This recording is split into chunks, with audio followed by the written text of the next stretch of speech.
Tonight on Revolutionaries.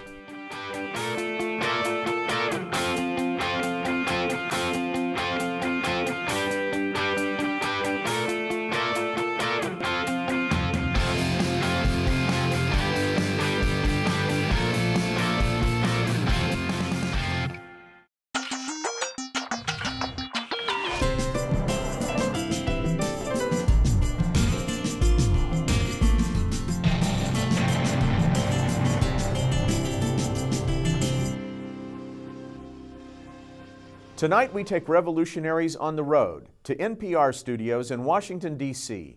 and get the inside story of one of the giant companies of the internet age. We talk with Steve Case, former chairman of AOL and now a mentor for entrepreneurs around the country. Major funding for Revolutionaries is provided by the Intel Corporation.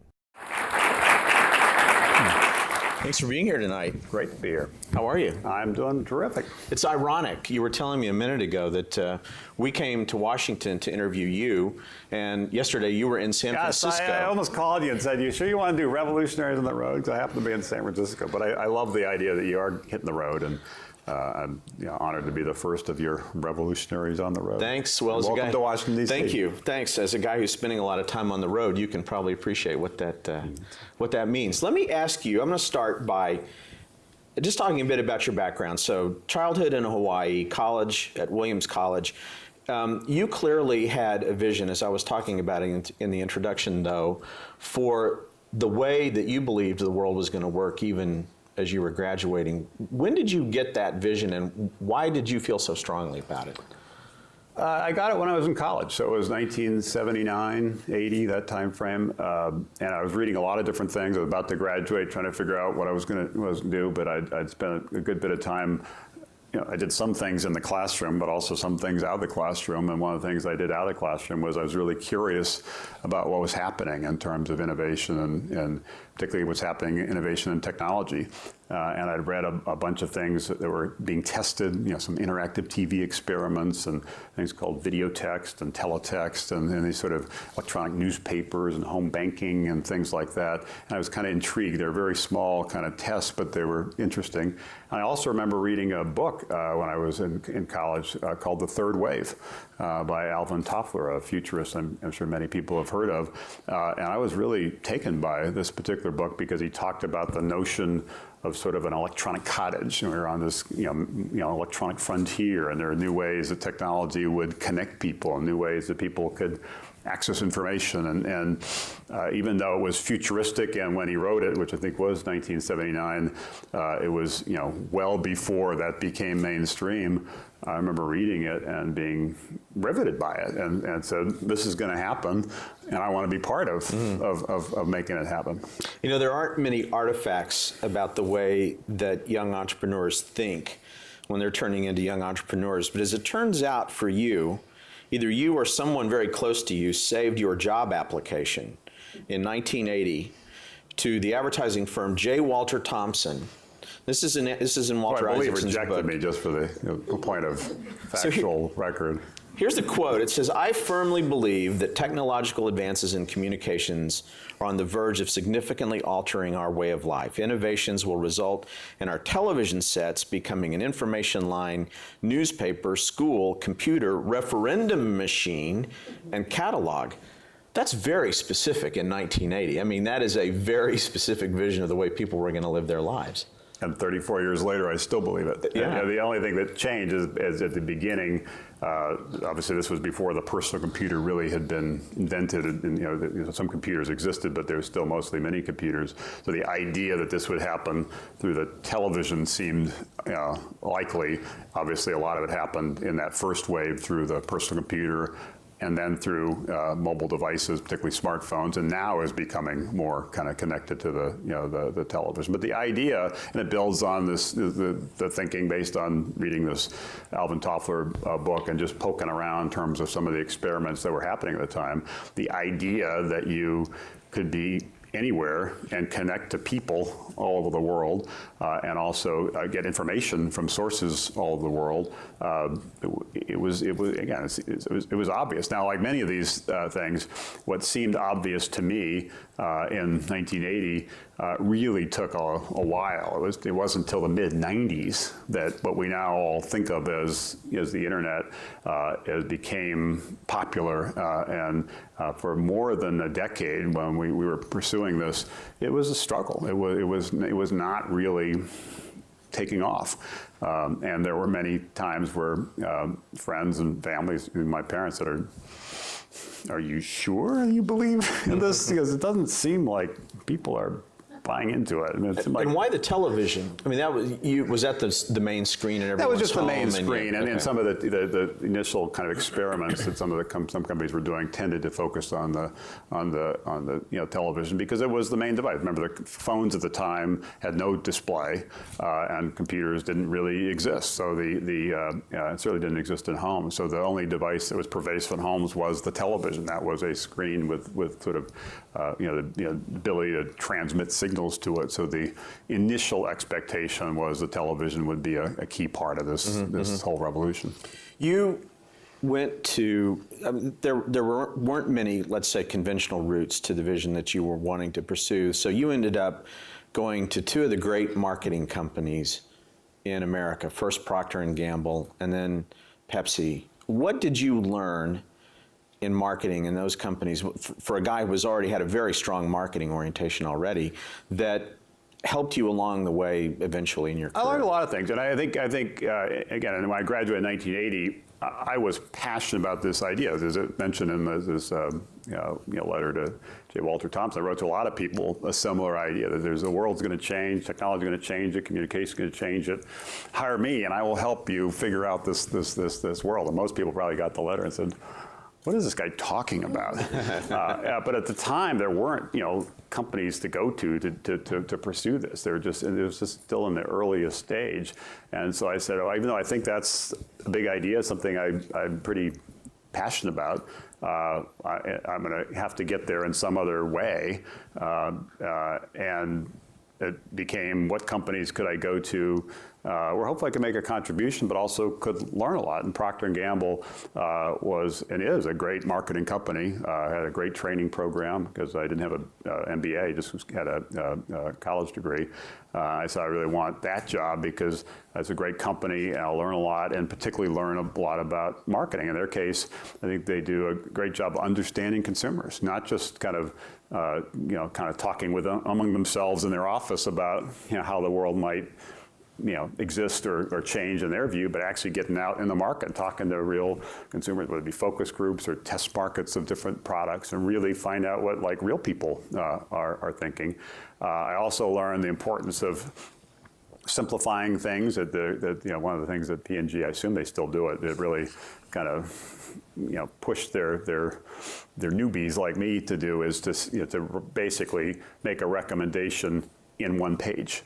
Not have a long memo. It's much harder to write a one-page memo than it is to write a 20-page memo, and being succinct and clear about your recommendation and why, I think, was a lesson. And the third, which became actually very helpful when AOL started expanding, was the idea of sampling, that they used free samples, free trials. If they were launching a new shampoo, they would basically have little samples of that shampoo and bundle it in with newspapers or send it to you via mail. And the idea that to get somebody to try something that they haven't tried before, you got to give them a free sample of it, was important. PepsiCo was a little bit different. P&G was a great company, but it's kind of a top-down command and control kind of classic company. The part of PepsiCo I was involved was pizza, the restaurant division, and that was more bottoms up, because it really was kind of run by the franchisees out in the field, not by the executives at the corporate level. And so for me, that was an interesting dynamic, and I realized that, again, the great innovation happens on the fringes, and you have to be paying attention to what's going on those fringes, not just what's being cooked up in the R&D labs at the corporate headquarters. Get out there and find out what's happening, and so So all those lessons, I think, ended up being helpful as we tried to take the idea of online services and the internet and make them part of everyday life. And then at the same time, there's the rise of the personal computer. At exactly the same moment, Apple is bringing personal computers into the marketplace. People are buying them, starting to experiment, and then you do an incredibly brave thing. You decide Apple has got to become a partner, and you move to Cupertino, and somehow you talk Apple into giving you a desk at Apple. And you're there insisting that Apple is going to partner with you and make this business go. How in the world did you get a desk inside Apple Computer? I think people started feeling sorry for me because it was a few years later. To quickly go through, the game line product, even though it seemed like a great idea, failed. Yeah. And the reason was the Atari video game market, just as the game line was coming to the market, kind of imploded. So we had to reposition it away from Atari game machines to this new PCs, home computer right. business. And our first partnership was with Commodore. The most popular home computer in the mid-1980s was a Commodore 64. So we worked with them to create a service called Q-Link that was customized for Commodore. And then we worked with Tandy, which had a really strong personal computer line at the time, to create a service called PC Link, and we also worked with IBM to create a service called Promenade. So our business for most of the mid to late 80s was private label online services in partnership with PC companies. And we knew Apple was a key partner, and they'd never licensed their brand name to any other company. And we decided we're going to figure out some way to get them to do that. So I did move to San Francisco for about 6 months and did show up every day at their office trying to figure out some way to break in, talk to the marketing group and the product group and also the customer service group. And the customer service group was the most interested. They said, well, this could be interesting if we created an Apple branded online service in partnership with our company. That could be an interesting way to provide customer support to Apple users and then other services over time. So that was our inroad. But it took a while, a few months to kind of get them to kind of commit to it.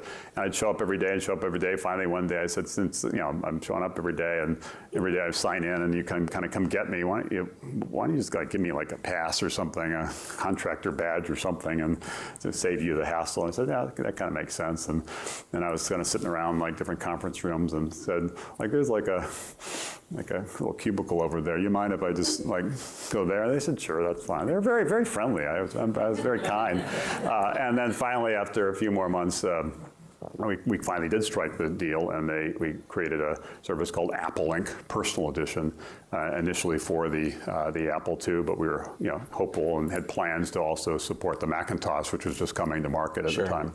What were you learning about the way people were going online and what they were doing, given that you eventually did have deals with all these PC?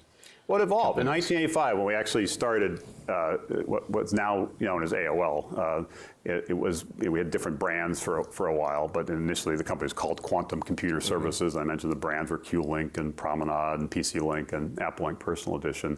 And when we started in 1985, and again, this seems crazy now because of how pervasive the internet is, but in 1985, only 3% of people were online in this country.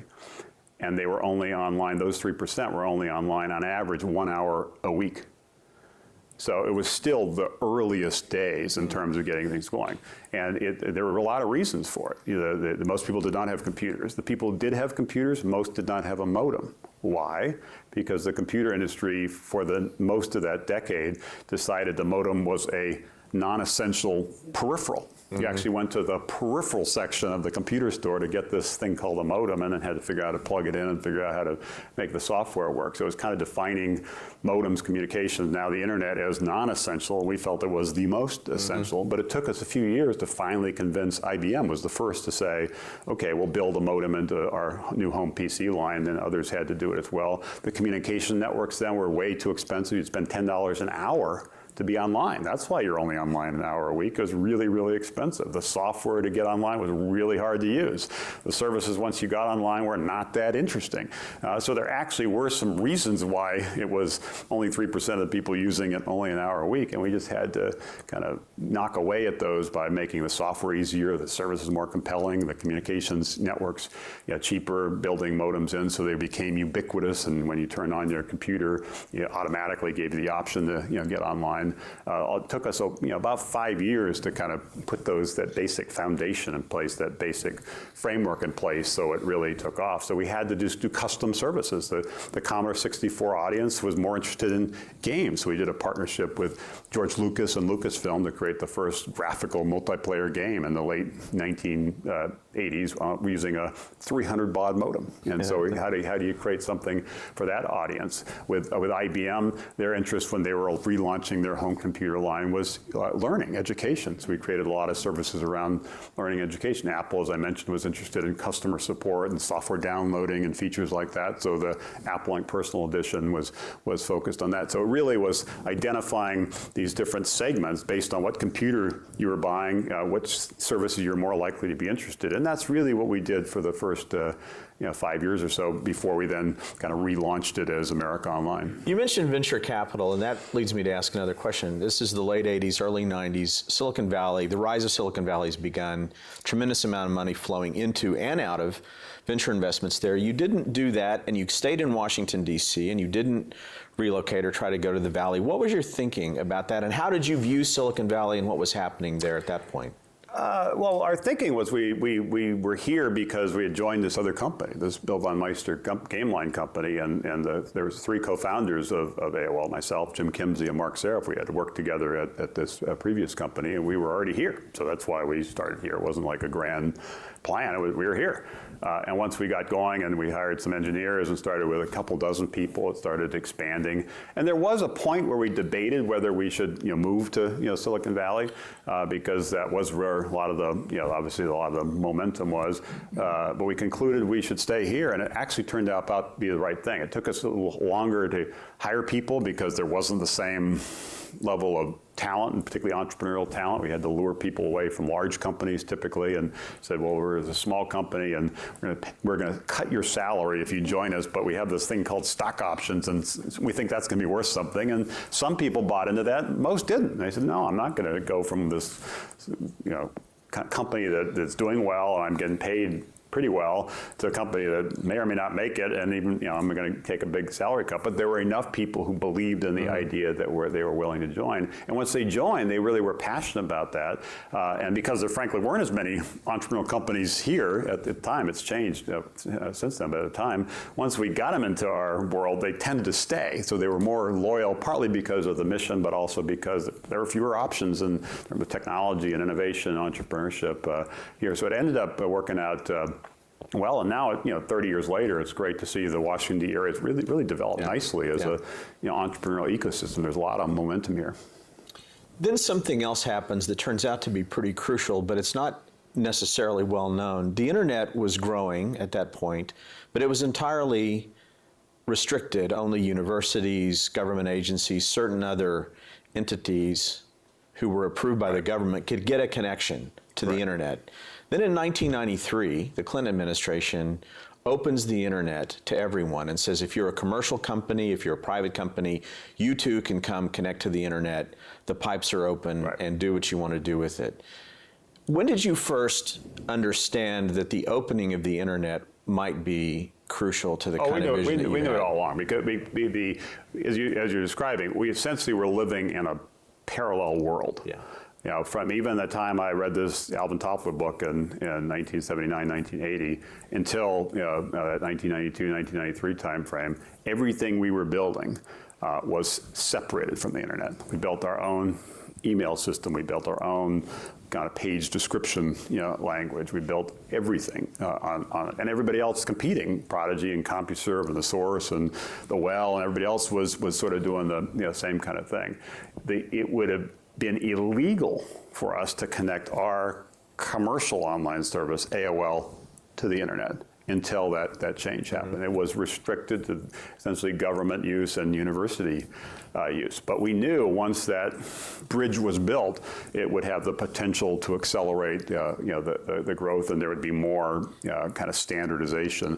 But it took a number of years before that finally happened. So once it was clear it was happening, we moved pretty expeditiously to try to be the first company to really embrace the internet and position it as, coming through AOL was the best on-ramp to the internet, and we were providing a whole set of services, content, community, commerce, that was unique to AOL. So it was sort of the internet and a whole lot more at an affordable price with easier to use software and faster speeds, because some of the things we were doing with technology to expedite the delivery of graphic images.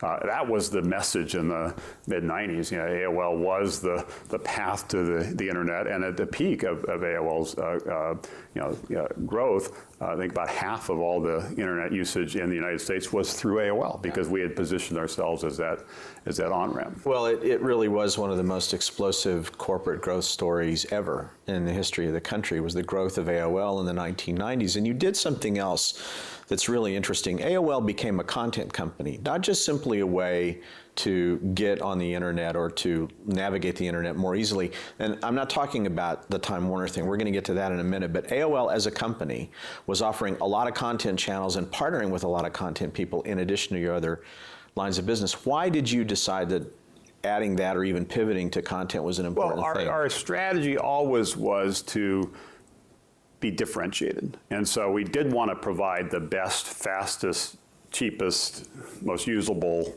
on-ramp to the internet, including the World Wide Web. So you could use AOL to get to anything. But in addition to that, we wanted to provide a portfolio of services that were exclusive to AOL. So that if you had that on-ramp to the internet plus a bunch of things that were exclusive to us, why wouldn't you go with us? And it was a mix. Content, community, commerce, things like that were all part of it. And also, the context, just how do you make it simple was important. The core to it always was community, was people. We always believed that was the killer app. When we launched our first service in 1985, we launched instant messaging, which then led to AIM and texting and a lot of other things. We had launched People Connection. A lot of people would go into chat rooms. I mentioned we launched this game with Lucasfilm, a multiplayer graphical game where real people were playing against each other. People was the core. It was the soul of the medium. It was, for us, the killer app. That was always our focus.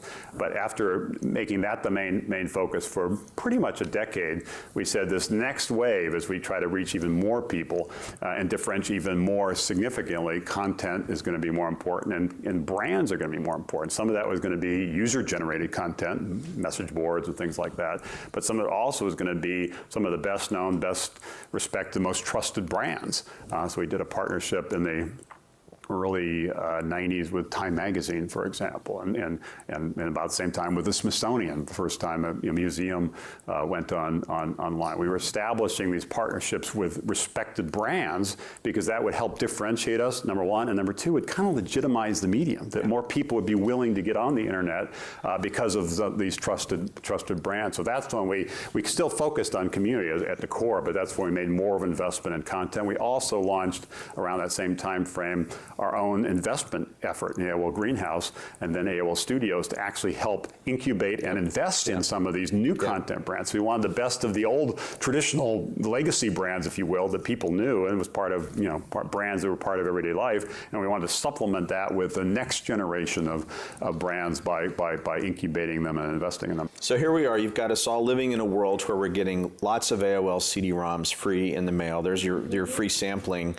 The most famous but unknown voice maybe ever, Elwood Edwards, is telling us you've got mail and telling us goodbye when we log off. Millions of people have the email address ending at AOL.com. How many people still have your AOL.com email address? Well, see, lots and lots. And we're all instant messaging and IMing and using content.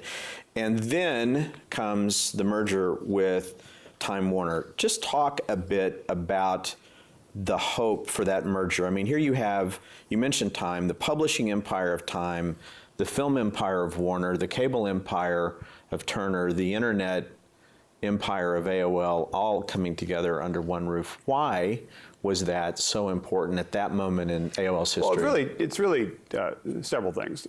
First of all, and in terms of the vision of it was, if you look at we announced it in January of 2000, so almost 15 years ago. And the press release, I read it recently, but I believe it basically talked about the world converging of technology and media and the opportunities in new areas like digital music and video and even television. We believed over time would work more like the internet, where you pick sites as opposed to have kind of scheduled programming. We had that sense, and the combined assets of all these companies should have positioned us better than anybody to kind of lead into that future. So that was a part of it. Just our bet on where the puck was going, as Wayne Gretzky used to say, you have to focus not on where the puck is, but where the puck was going. And those brands and that broader way of content was going to be important. Secondarily, we knew we were the leader in what dial-up communications, what at the time was known as narrowband. We did not have a clear path to broadband. The cable companies really controlled that, and we were unsuccessful in a variety of efforts to, even here in Washington, to have them open that up. The phone company, because of what happened with the breakup of AT&T and some of the rulings by Judge Green more than 30 years ago, basically was forced to open up their network, and that unleashed enormous innovation in the sector, including the commercialization of the internet.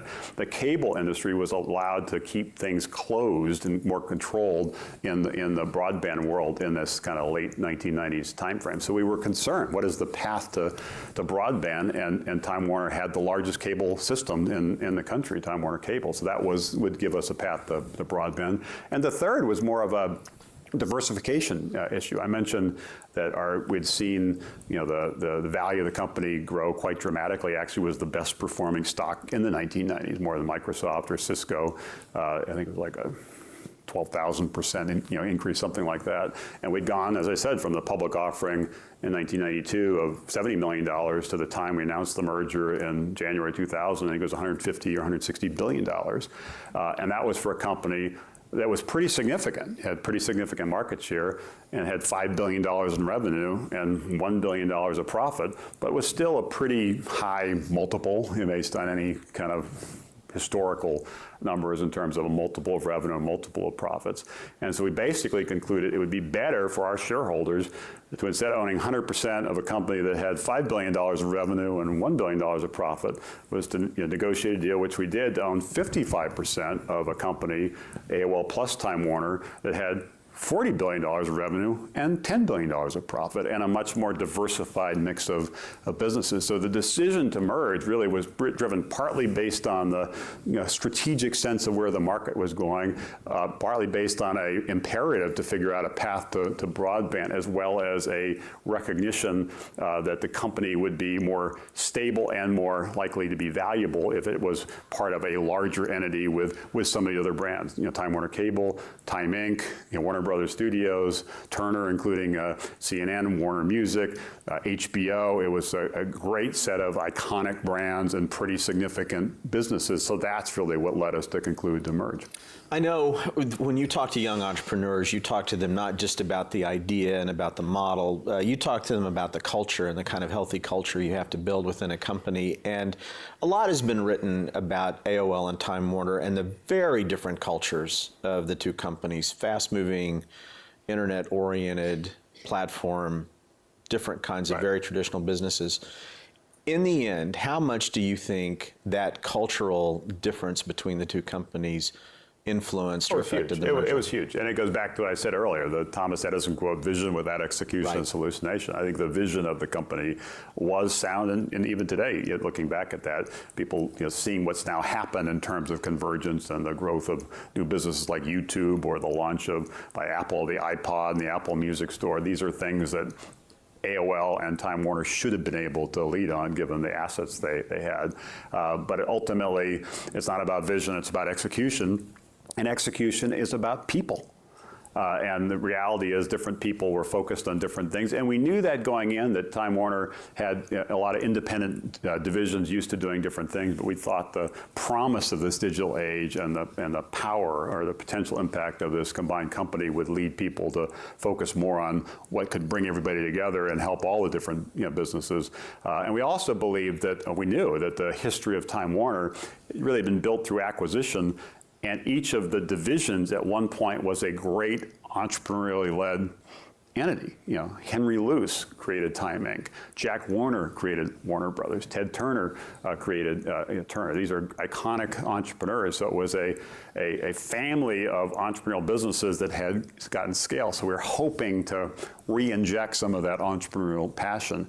But people didn't work well together. It was frustrating to watch. As part of the merger, I agreed to step aside as CEO, so I was playing kind of a more of a passive role as chairman of the board, but didn't have any operating responsibility, including AOL didn't report and Jerry to me. Levin became the CEO. Jerry Levin became the CEO, and it was just hard to get everybody to work together, and that was made more difficult because within months after announcing the merger, the economy kind of went into tailspin, and internet stocks went into tailspin. There were a bunch of companies that went bankrupt, and a lot of companies lost 99% of their value in the year or two after the merger, which put pressure on our stock, and people saw the value of it decline, which created more anger pressure and frustration among people in the company, and more kind of pressure. So I think the idea was a good idea. I still believe that, the vision, if you will, but the execution was not there, and there were some external factors that contributed to that. But at the core, people were not aligned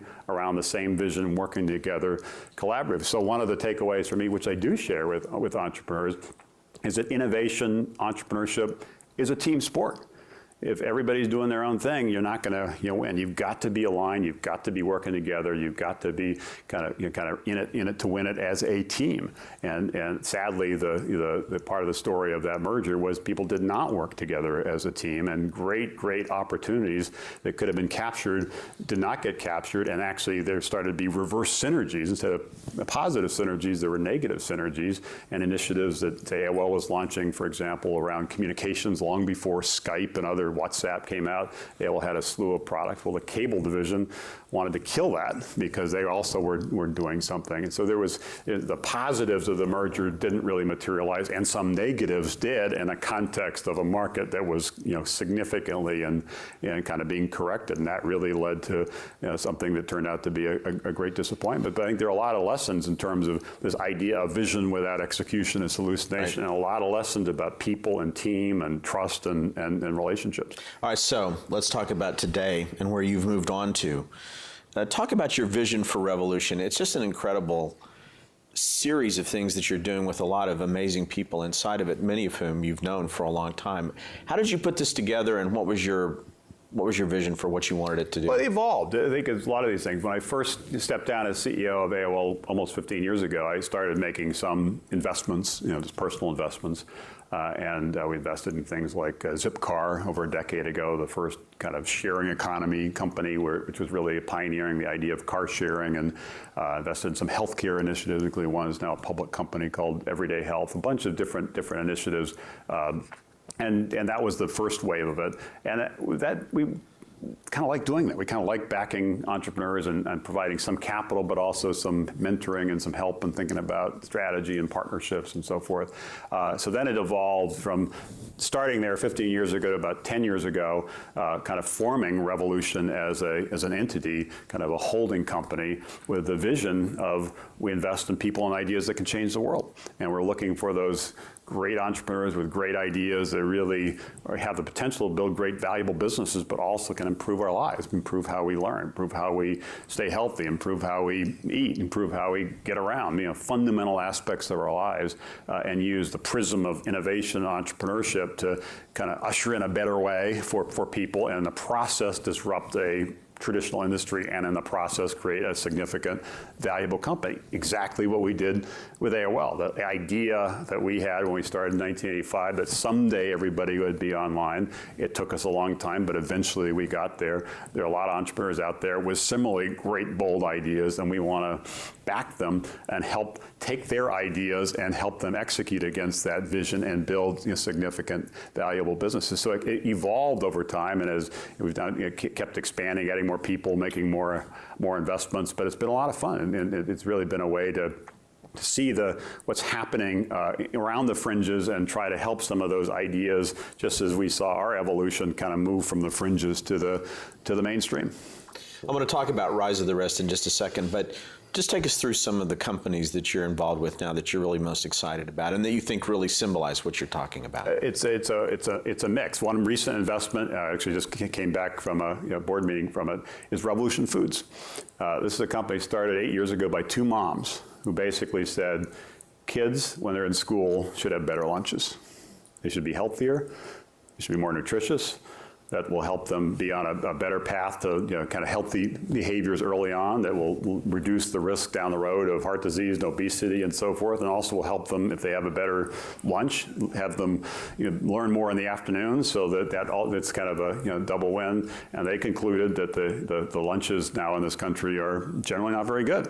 Yet it's a $16 billion business. So these two moms said, we're going to go fix it. And now Revolution Foods is a $100 million business that has done 140 million lunches, and they're growing like crazy. So we invested in that idea because we believed in the team, we believed in the idea, we believe everybody should have a healthier lunch, and the prism of entrepreneurship is a way to provide that that path to make that possible. We've also invested in companies, including one not too far from here called Optoro, which is in a more of an enterprise business. But I don't know if you focused on this. I hadn't until we looked at this company.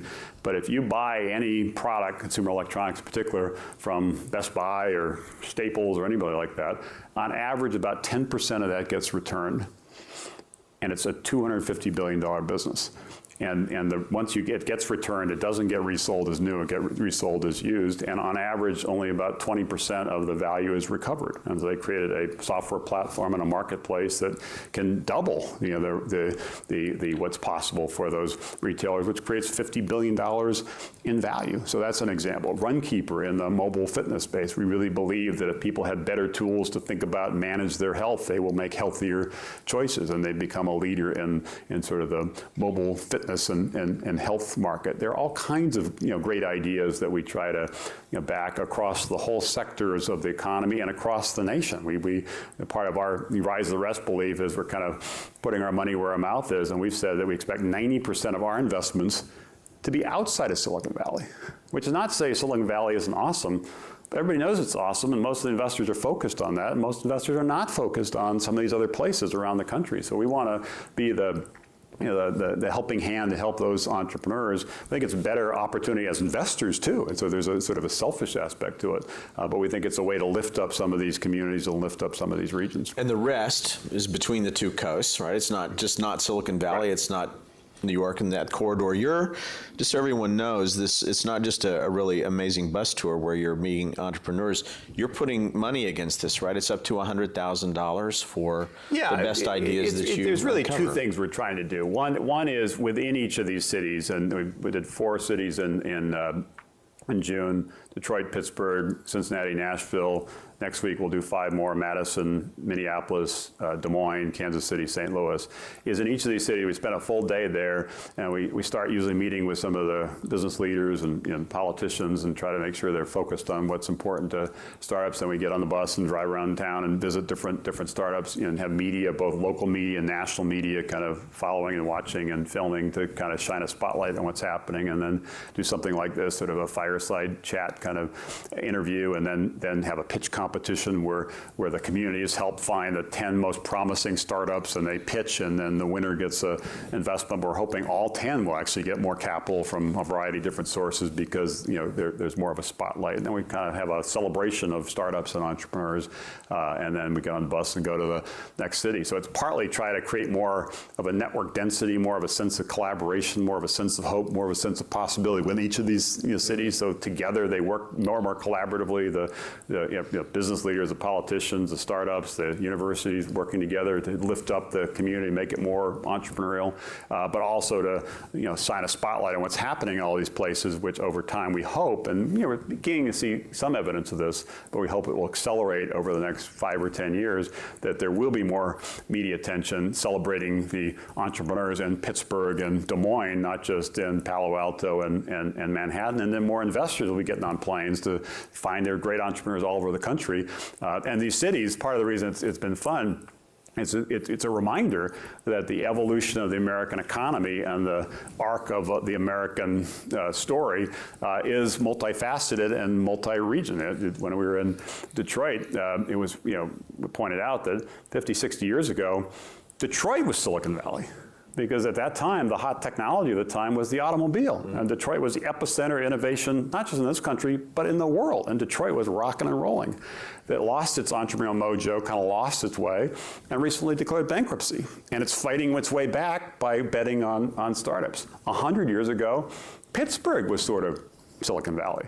Because at the time, the Industrial Revolution was the hot thing, and Pittsburgh was the steel capital powering the Industrial Revolution. So these things kind of ebb and flow, and if we're going to have a strong nation with a strong economy, we have to recognize that we have to support our entrepreneurs everywhere, not just in a few places. We can't have all our eggs in a few baskets. And are you finding in places like Detroit and Pittsburgh, your theory is proving out? You've got great entrepreneurs with great ideas there. Oh, absolutely. And we actually, again, I want to be clear, particularly because you're going to go back to the Computer History Museum in Silicon Valley. I want to be very clear. I love Silicon Valley.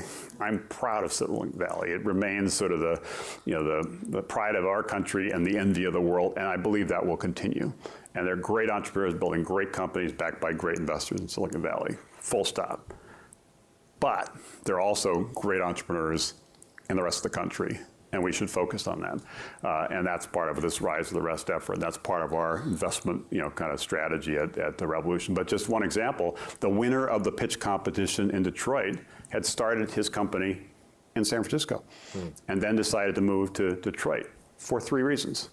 Number one, a dollar goes a lot farther in Detroit, both in terms of the money the company raised goes farther, office rent is lower, salaries are lower, and the people that are employees, it goes further because apartments are cheaper and homes are cheaper and everything is cheaper. So it's, economically there is a driver. You can get a lot further, whether you're a company or an individual, in some of these places than in San Francisco. Number two, he actually was from Detroit and wanted to go home. So for lifestyle reasons, he felt like this was the time to actually rather be living and raising a family in Detroit. Third, Detroit has had a tough run. It's been difficult. It declared bankruptcy. He wants to be part of the rebirth, our renaissance of Detroit. That was a battle he wanted to fight. So he moved his company from San Francisco to Detroit. I think you'll see more of that, not just Detroit, but Pittsburgh and some of the other places we've talked about. And what's happened structurally in the technology industry is now easier and cheaper to start companies, and you can outsource more to Amazon Web Services or other providers. And as a result, companies that 10 years ago needed to be in a place like Silicon Valley because it needed a certain amount of infrastructure and talent now can be more broadly dispersed. So this is a great question to ask Steve Case. What were your family's personal computer habits in the 80s and 90s, and how did they influence you in AOL? Well, I'd say that I'd have to separate it in 2 parts. My family, in terms of thinking about my parents, always motivated me because they were relatively slow adopters, not early adopters.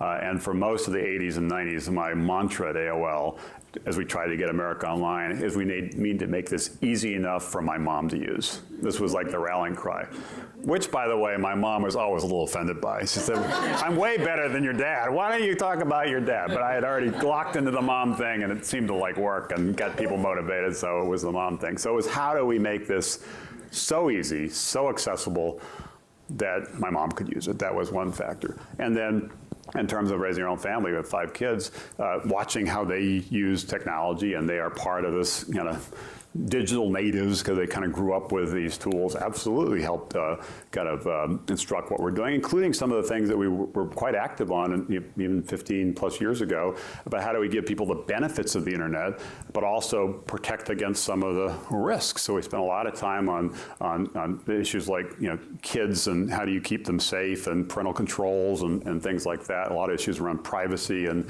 security, a lot of investment both with AOL and then with the Case Foundation that my wife Jean, who's here, has run for 17 years now on a digital divide initiative. We wanted to make sure this technology did not exacerbate the divide between the rich and the poor, and we wanted to use it as a tool to give people more opportunity. But 15 years ago, we launched this initiative and built 1,000 computer centers with a variety of different partnerships.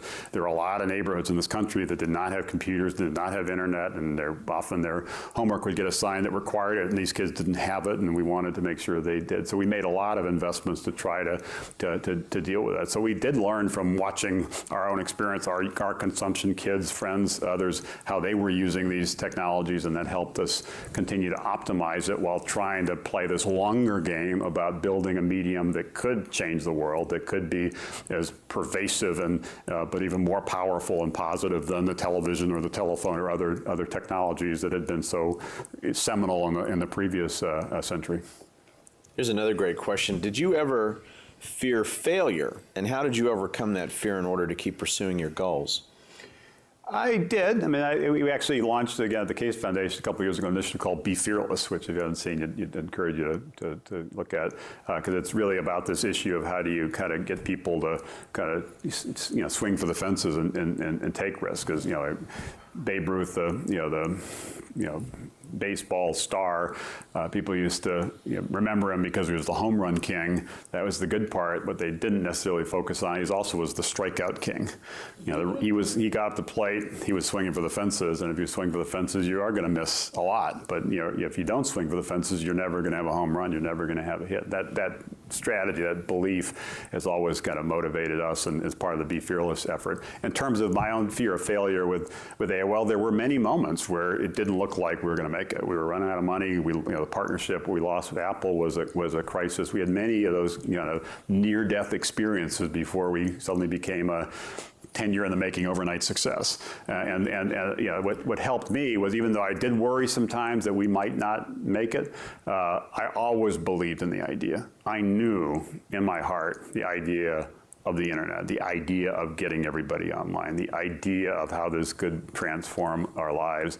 I always believed in, and that was sort of the North Star, the light at the end of the tunnel that kept me going, even though we had some rocky moments, particularly in the first 5 or so years when we launched the company. Your point about execution being everything led to this question: what makes execution good? And if you can name one thing that's the most important, what would that be?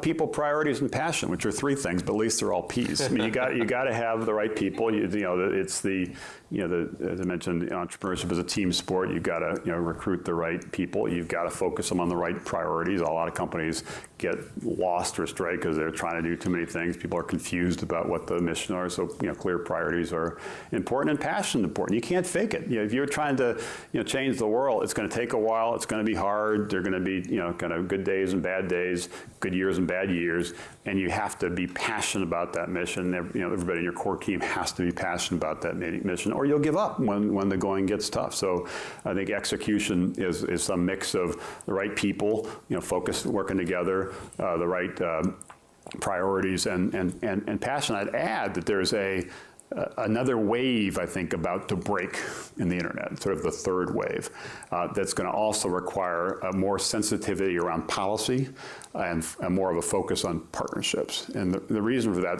just as background, the way I think of it, the first wave, we talked a lot about that tonight, from sort of 85 to 2000, was simply building the internet, building the foundation of the internet, getting people connected, getting people to understand why it was important. So that was sort of the first 15 years was just building the internet. The last 15 years, sort of the second wave, has been building on top of the internet, because it already existed. The focus and the innovation, whether it be Facebook or Twitter or Google or others, was building apps, products, services on top of the internet. And that's been a really important wave. That's become a very hits business, where viral distribution and word of mouth becomes really, really important.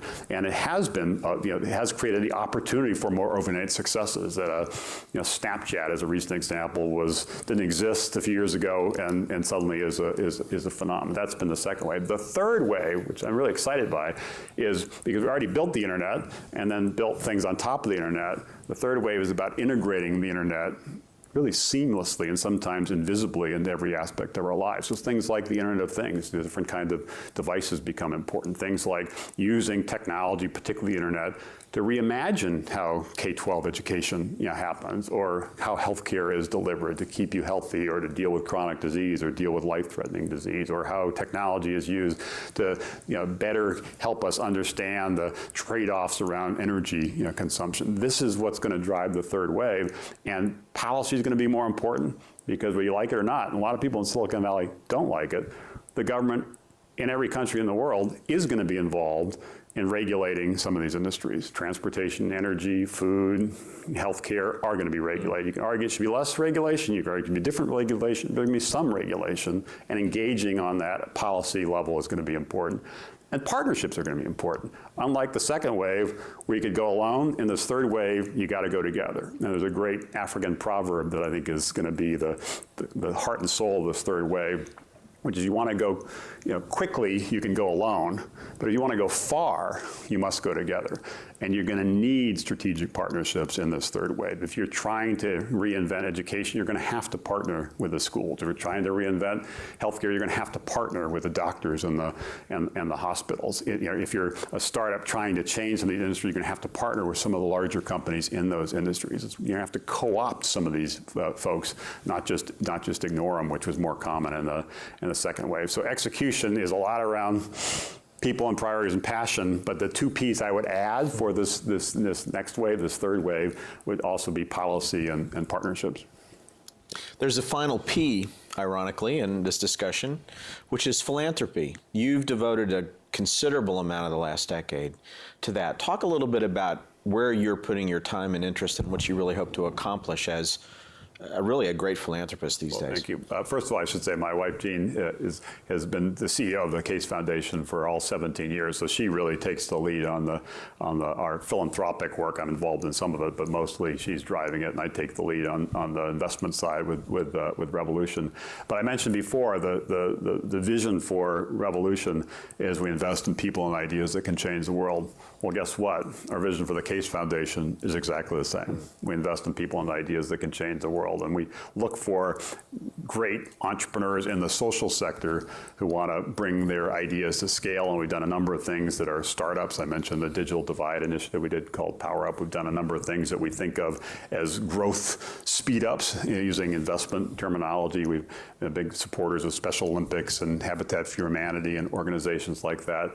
But our particular focus, particularly in the last 5 years, has been using entrepreneurship and collaboration to deal with big problems in our world that require this cross-sector collaboration. There is a role, a seat at the table for business, but you've also got to engage the NGOs, the nonprofit sector, and you've got to engage governments. How you drive that collaboration, we think, is going to be critically important. One focus recently, last couple of years, has been on impact investing. How do we get people to look at the possibility? 100 years ago, if you were an investor, you focused on return. Then we had some problems, including the Depression. People said, well, actually, you should focus on return, but also focus on risk. So it was risk, return and risk. That's basically been what's driven most investment decisions for the last half century. We think the next half century, they'll add a third aspect, which is impact. What is the impact of this business? So it'll be risk, return, plus impact. And there are more people that are looking at this space and trying to look at using business as a tool for social change to drive this forward. And we also spent a lot of time on all the different Case Foundation initiatives trying to build this collaboration, try to get more people to the table, and how to encourage people to take more risks, which is why we launched the Be Fearless initiatives. And not surprising, given what I mentioned earlier about innovation and entrepreneurship being so central to the story of America in the last 250 years, and so central to the future of this country. We've also done a number of initiatives through the foundation focused on that, including launching the Startup America Partnership and support of an organization like Up Global with their Startup Weekend program. So it's a variety of different programs. I'm very proud of what we've been able to contribute there, mostly by engaging other people and using that same African proverb I mentioned, trying to go far by going together with everybody at the table, trying to push forward. You've been very generous with your time tonight. It's been a fascinating conversation. Steve, thanks very much. Please join me in thanking Steve Case. Thank you. Rise of the Rest is the way Steve Case is taking his entrepreneurial experience out to the rest of the country. There are hundreds of stories like this at the Computer History Museum. Join us next time for the Computer History Museum presents Revolutionaries.